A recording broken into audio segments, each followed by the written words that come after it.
Yeah, she's got a lot of support there. Are we going to go? Might as well. I will call Sarah Dyke to move the motion, and I will then call the Minister to respond. There will not be an opportunity for the member in charge to wind up, as is the convention for 30-minute debates. Sarah Dyke to move the motion. I beg to move that this House has considered bus services in rural areas. Thank you, Dame Siobhan. It's an honour to serve with you in the chair today. Bus services in rural areas provide a crucial lifeline to many of my constituents. They link communities to hospitals and shops, to high street services and leisure and social activities, students to schools and colleges and adults to work. But there has been a worrying trend of decline over the past decade.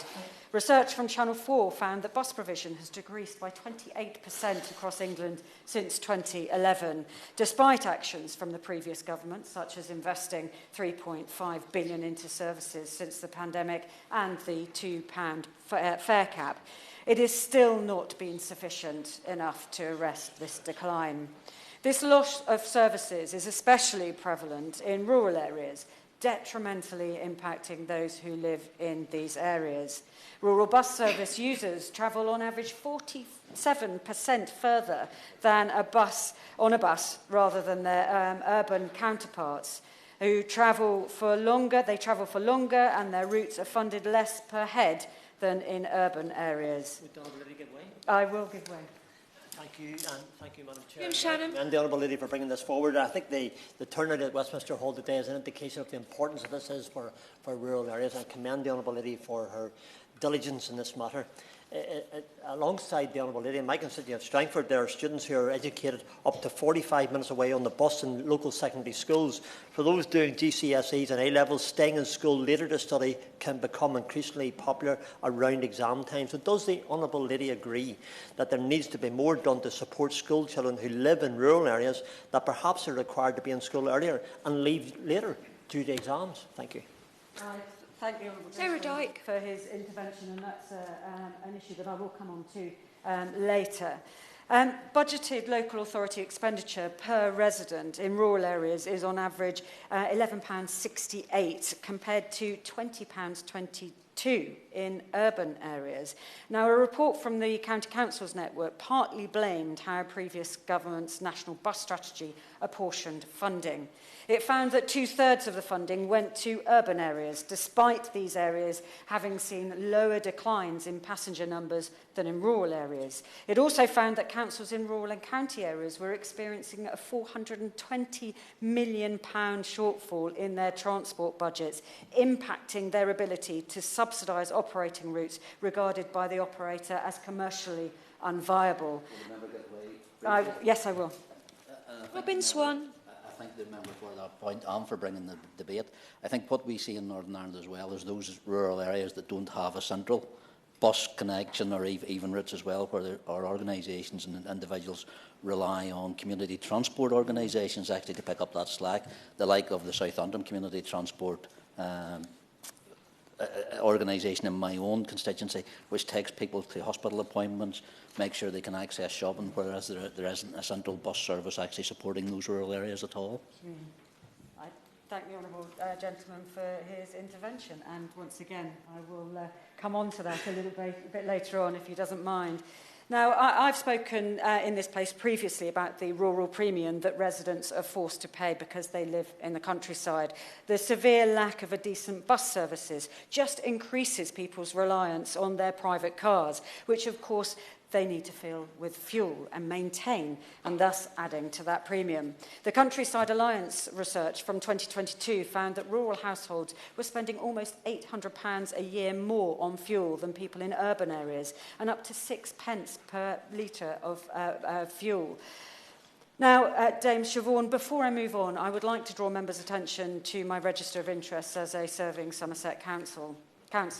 Somerset Council receives around £25.15 per head from central government to invest in bus services, while the Campaign for Better Transport research has revealed that 12 local authorities get around double this. whilst one local authority receives over £300 per head to spend on their bus services. Rural areas have a multitude of factors that results in poor public transport connections. The lack of funding, sparsity of routes and smaller population centres has resulted in 1 in 4 bus routes ceasing to exist in county and rural areas over the last 11 years. Over the last 11 years between 2010, 2011 to 21-22. A 2021 survey of rural residents revealed that only 18% felt that they had access to frequent and reliable bus routes. 44% felt that bus routes had decreased over the past 3 years, and 38% said that they didn't use buses at all due to the lack of frequent services. Now, this illustrates one of the issues providers in rural areas are consistently grappling with when trying to increase provision or saving their existing bus routes. Rural bus routes are less profitable due to the smaller patronage. This means routes are likely to be removed from service or be infrequent. So local people simply don't have the faith they need to use the local bus network. They don't trust that a bus will arrive or know when it will arrive. So patronage drops, resulting in the route closing. Key to improving the journey experience means providing easy access to information about bus timetables, clean buses, improved bus stops and bus stations, integration with other modes of transport, and priority to be given to buses, especially in and around our rural, urban areas. We must provide... Yes, I will. Thank you. I just wanted to say... Member to stand. Thank you. I'd just like to say that we've experienced a lot of problems with cross-border rural buses in our area, and you were saying about all the local authorities. If you've got 2 local authorities, it creates enormous problems. So in Wootton-under-Edge, we have just lost the 84-85 bus service because we cannot get agreement from all the different local authorities to fund it, and that is putting a severe strain on rural population. So I'd ask for that to be considered. Sarah Dyke. I thank the honourable member for his intervention, and I absolutely agree with him that that collaboration with contiguous authorities is absolutely crucial. But we must also provide confidence in bus services to increase footfall and make them more sustainable. And I would like to thank the Somerset Bus Partnership for all the work that they do to promote bus travel in my county. Now, in Glastonbury and Somerton and across Somerset, we are facing a near constant annual cycle where bus routes are threatened with closure and changes. Every year, the council and bus companies negotiate to come to an agreement to keep the route open for another year. And if an agreement is reached, the bus route is saved for a whole cycle of events until that cycle of events start again as a contract comes up for renewal a year later. Now, earlier this year, I campaigned to save the 54, the 58, the 58A, the 25 and the 28 bus routes which run through my constituency. And thankfully, Somerset Council and First Bus South were able to reach an agreement to keep the routes. But some have had a timetable changes imposed on them, and inevitably some of these routes will be under threat yet again when the agreement needs renewal later this year. This is simply unsustainable. Would the member give way? I will. The reintroduction of funding for the Trowbridge to Bath bus service by Bath and North East Somerset Council was vital for villages such as Freshford in my constituency. But does the honourable member agree that cash-strapped local councils are going to need confirmed long-term funding commitments to help them support these vital services? I thank my honourable friend for her intervention. I couldn't agree more. This is absolutely crucial that local authorities need to be given the funding that they need to provide these essential services. Because local authorities are once again currently waiting for further information regarding the future of various sources of funding they receive from central government. Now, I submitted a written question to the new government in July regarding the future of the BSIP and BSIP2 funds.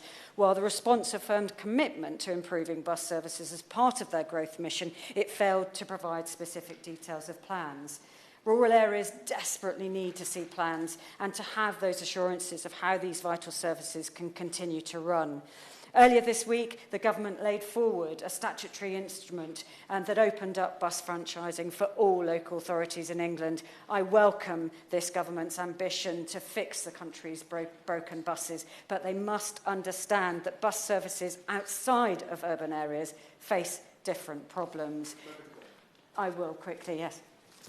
Of the 68 settlements within Huntingdon, 8 currently do not receive a bus service at all. Brington, Bythorn, Covington, Holywell, Keyston, Molesworth and Southo. Would the honourable member agree with me that the government's proposed introduction of bus franchising must make provision to ensure these rural communities are included as the new routes are devised? Sarah Dyke. For his intervention, I couldn't agree more. Rural bus services need to be given a proper funding, and they are so crucial to our residents, and they must be aligned with those urban resources as well, because there are those different problems, as I've mentioned.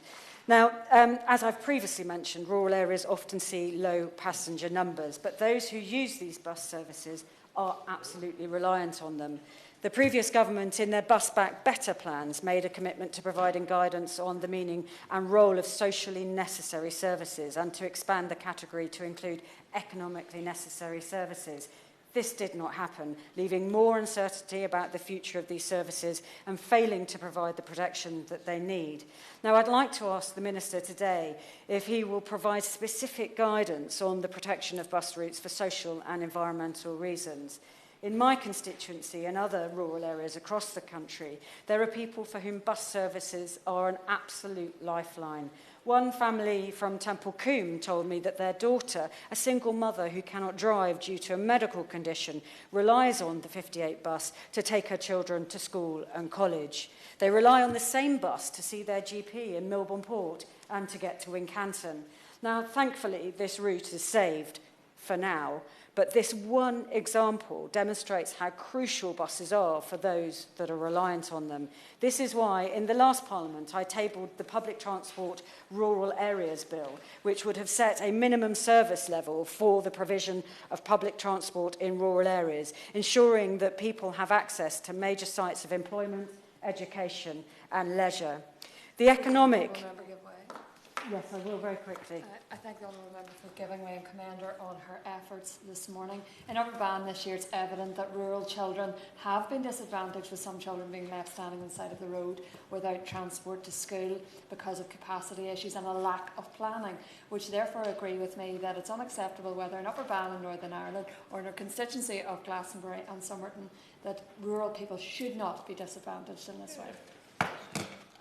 Thank you, lady, for her intervention, and absolutely that was the exact point of the Public Transport Rural Areas Bill, to make sure that there was that service level agreement so that people could travel where they need to go to, particularly for education and work.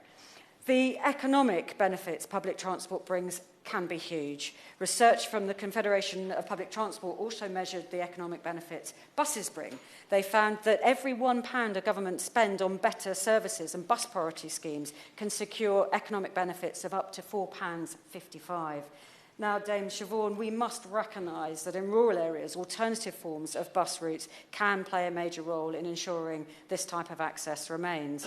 The Liberal Democrats made a commitment in our manifesto to support and encourage alternative services, such as on-demand buses. These types of buses have already been rolled out across certain areas of my constituency to great success. The Slinky service is a door-to-door demand responsive transport service funded by the council. It operates in the Langport and Somerton area, and the council are currently trialling a digital offering aiming to make the service easier to access. The Liberal Democrats have also committed to keeping bus routes affordable by retaining the £2 fare cap while fares are reviewed. Now, I would like to invite the Minister to comment if there will be an announcement made of the future of the bus fare cap post 31st of December this year. Dame Siobhan, the Liberal Democrats recognise the need to support local authorities and bus companies to switch their offerings to zero-emission buses. Buses have a key role to play in tackling climate change and meeting our decarbonisation targets. Research commissioned by the Confederation of Passenger Transport found that if we all took the bus instead of the car just twice a month, by 2050, this would create a reduction of 15.8 million tonnes of CO2. Britain is at the forefront of the green bus transition in Europe, and bus services are outpacing other road vehicles, such as cars, vans, trucks, in decarbonising. However, take-up varies between regions and is more challenging for smaller and rural bus operators who may struggle with the cost of financing new vehicles and the necessary infrastructure involved. The UK's 2050 carbon reduction commitment relies on a transition to zero-emission vehicles, but also a modal shift to public transport, and we must ensure rural areas are included in this. Now, earlier this year, with assistance from government, we welcomed in Somerset a new fleet of 25 electric buses to our roads. This is much needed, and we must make sure this transition continues and rural areas are not forgotten. Now, I'd like to turn to the need to include buses in integrated travel plans across rural areas, especially in areas that are poorly connected to the rail network. The new government has thrown doubt on rail projects around the country by cancelling the Restoring Your Railway Fund. And residents in my constituency have worked hard to bid to that fund, and now devastated by the proposal that the train station in the Langport and Somerton area could now be scrapped as a result. This area is the longest stretch of rail between London and Cornwall without a connection to the rail network, and delivering a station here would provide 50,000 residents with access to trains and would drive economic growth. We must provide a rail station in this area, but now part of this journey to delivering a station must include integrating local bus services within existing train stations in Castlecary, Bruton, Taunton and Yeovil, just outside my constituency. We know there is demand for a train station, and we want the opportunity to prove it. Now, currently, there is no direct rail connectivity by bus between Langport and Somerton and Castlecary. So people wishing to access rail at Castlecary need an interchange, which makes the shortest journey time of around 1 hour, 17 minutes. By private car, this journey would take no more than 30 minutes. There are also no public transport links between Street and Glastonbury and Castlecary by train station. Taunton train station can be reached by an interchange at Somerton. Now, I have many residents reach out to me and saying that they need a dedicated bus services from Glastonbury to Castlecary station. And again, this route would take less than 30 minutes by private car, but the current bus options available require using up to 3 different buses, taking 2 hours. This type of offering makes it impossible for people to consider taking buses to access the rail network or for work or for education, making people more reliant on their private cars and making decarbonisation targets harder to achieve. Now, there are some quick steps that we can take, such as reviewing timetables to ensure rail services are better integrated with local bus services. And we must work with local bus companies to put on services and create bus stops that are branded as rail links. Bus and rail integration has proven that it can grow patronage for bus and rail operators, while also opening up new opportunities to connect communities across Somerset. There are good examples in Devon and Cornwall that demonstrate this works, and evidence shows that communities feel better connected to the rail network as a result. The new government have promised to develop a long-term strategy that would create unified and integrated transport systems. Bus and rail links must be a central part of this strategy in rural areas, and local authorities must be given the support to work with key stakeholders to make this a reality.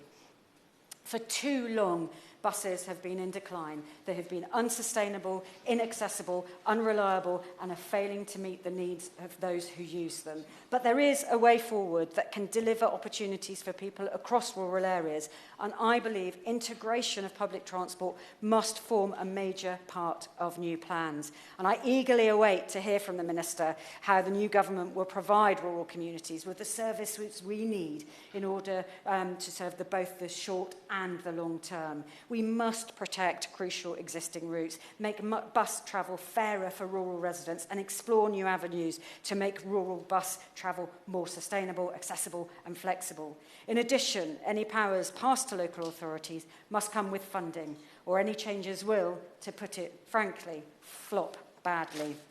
It also isn't clear how areas that aren't local transport authorities will be able to get involved in this. So we must also recognise the crucial role bus travel has to play in meeting decarbonisation targets and encouraging that modal shift from private cars to buses to improve the bus and rail integration. To finish, Dame Siobhan, people should be able to get around by bus to where they want to go and when they want to go. And their journey by bus should be reliable, comfortable and affordable. Thank you. Thank you very much, Dame Siobhan. It's an honour to serve with you in the chair. I want to start by thanking the Honourable Lady for Glastonbury and Somerton for securing this debate on the important issue of bus services in rural areas. She has been a committed champion for her constituents when it comes to local bus provision. She's worked hard to try and prevent cuts to essential bus services in her constituency, some of which she's reflected in her speech just now. Access to reliable and affordable public transport is a lifeline for communities right across England, whether that be getting to work or education, or accessing essential services, or seeing family and friends. And I want to make sure that no matter where you live, whether it's one of our cities or in a rural area in England, like Glastonbury and Somerton, you have access to buses which you can depend upon. Britain needs a modern transport network which reaches every corner of the country to help kickstart economic growth. We know that many people feel let down with bus services, and this is often exasperated in rural areas. Will the Minister give way? Ashley Dalton. Giving way. Can the Minister confirm that the government's plans to empower local communities to influence and shape bus services will ensure that rural voices are heard because of the specific issues that rural communities face in terms of bus services that they need? I thank my honourable friend for her intervention. I think with the announcements that we made on Monday, to enable all local transport authorities, not just those in mayoral combined authorities, to explore franchising, will enable just that. Will enable local leaders to take back control of their buses, to be able to set the fares, to be able to set the routes, taking careful consideration of their local communities and the rural aspects of some of those as well.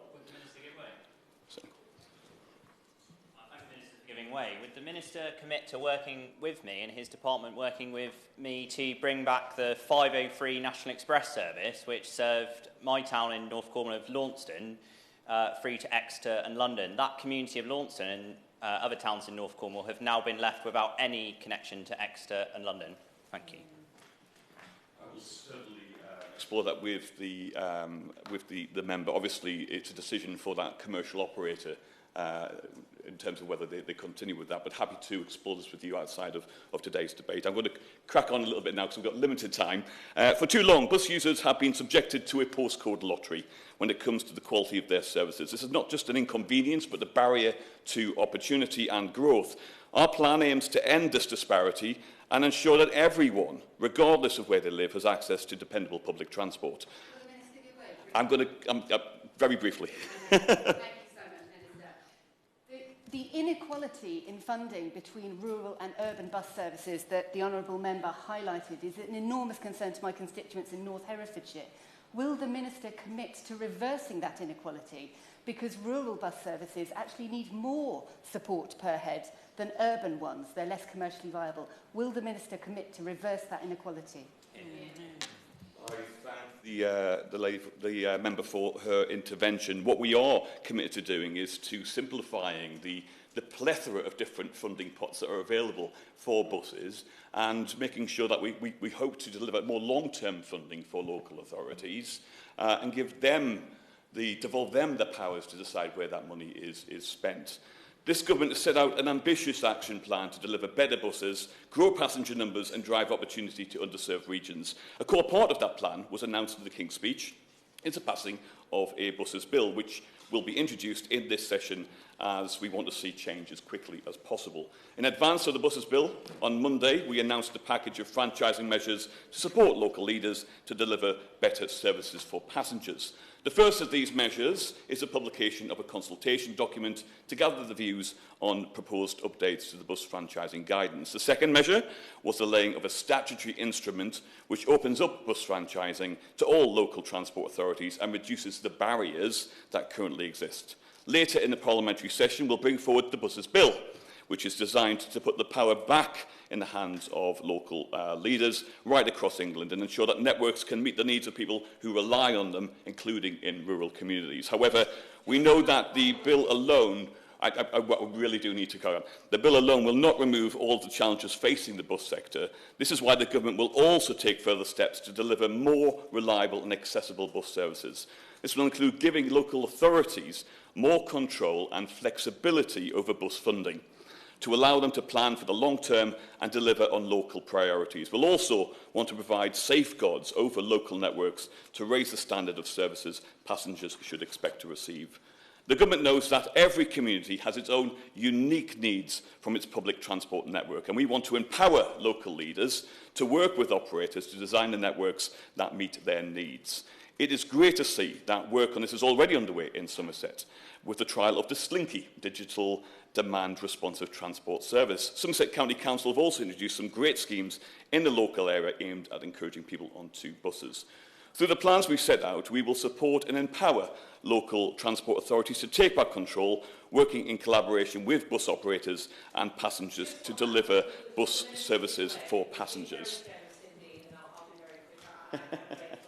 In my constituency of Maidstone and Malling, I'm told by local bus companies, Arriva and New Venture, that one of the significant reasons for lack of service is lack of drivers, and that the speeding up of the process for granting provisional licences could make a real difference. Is that something that the Minister might be prepared to look at?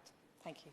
Thank you for your intervention. It's something that I actually pushed whilst I was in opposition. We did do some consultation just before the general election, and we're busy looking at the feedback that we received, and we'll report on that in due course. Just going on to the questions posed in terms of local safeguards, within the government's action plan for buses, we will step in to ensure that local bus networks provide more accountability over bus operators to ensure standards are raised wherever they live across the country. And in terms of the £2 bus cap, obviously making fares as affordable as possible is one of the government's top priorities. The £2 fare cap is due to run out, as you said, on the 31st of December, and we're looking very carefully and at speed about what we continue to do into the future to support the bus networks.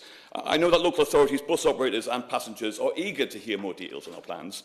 Let me assure you that we're working at pace to consider how we might best support buses in all areas, including rural communities, in our upcoming spending review. We'll work closely with local authorities and bus operators to understand what is needed in order to improve and grow bus networks. The Minister, give way. I'm just about to finish. We want to learn from... Go on. I've given away everyone else. Go on. Just very quickly, just want to ask the Minister whether he will consider the health impact of rural bus networks. It's very different to urban settings, the isolation, the loneliness, particularly for our older people. There is a very serious health implication for good bus connections, and when you're looking at funding, particularly as my honourable friend there said about balancing out the rural-urban funding divide, it's so much more important in rural areas that bus services are subsidised. Thank you. I thank the member for that intervention. Of course, as I said before, I think it's really important that local leaders get to decide, take back control of the bus services, use that funding that's devolved to them to make those informed decisions in their local area. We want to learn from the experiences and build on the successes. I look forward to announcing more information on the buses bill and the government's future plans for bus funding in due course. Thank you. No, the member needs to... Yeah. Can I just advise members, this is clearly an issue of much concern to many constituencies right across the country. It could be more appropriate to apply for a longer debate where a group of members can get together and submit an application for a 90-minute or a 60-minute debate in Westminster Hall. It will give members the opportunity to make their cases, and it will give the Minister enough time to answer some of those concerns. So I'm not formally requiring that of anybody, but suggest that that might be a very useful mechanism. So, this question is that this House has considered bus services in rural areas. As many are of that opinion, say aye. Of the contrary, no. I think the ayes have it. The ayes have it. Order, order. The sitting is suspended until 2:30 p.m.